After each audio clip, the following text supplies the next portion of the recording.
This is my trusty Harbor Freight benchtop blast cabinet. It's had a few modifications made. Obviously, it's been mounted on a cart. I've got a dust extractor via shop vac hooked up. It's got the Tacoma quick change glass kit on it, which is really nice to be able to swap the glass out, though it's pretty foggy right now. I added an LED light so you can see, and of course the biggest upgrade is the TP Tools blast gun. I actually do have a metering valve installed on this as opposed to the factory pickup tube. It's a highly recommended upgrade as well. Anyway, it's a small capacity setup. Obviously, this is a home shop, but it works really well for my purposes. I'm going to do just a quick bit of blasting and show you kind of how it works. Got a rusty piece of steel in there.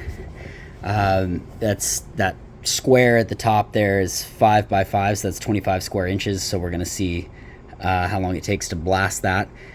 I'm going to turn the dust extractor on, so it's going to get loud. I don't know if we'll really be able to see since the glass is fogged up, and I don't know what the camera's going to focus on, but I'll do my best.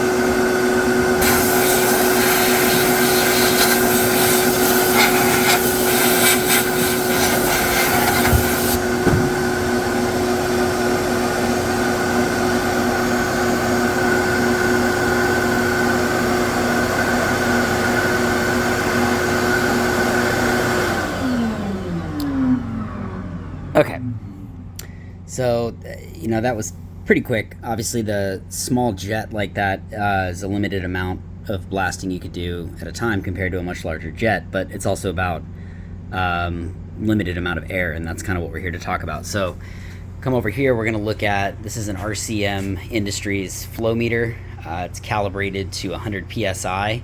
It is almost exactly 80 degrees out here right now, so that's perfect inlet temperature.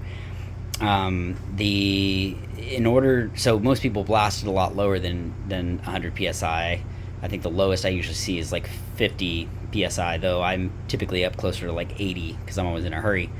I currently have my regulator regulated such that I'm seeing about 80 psi here at this gauge. So we'll have to use a conversion factor or a calculator to figure out what our actual flow is, but let's just take a quick read on the gauge when I pull the trigger and get our starting value.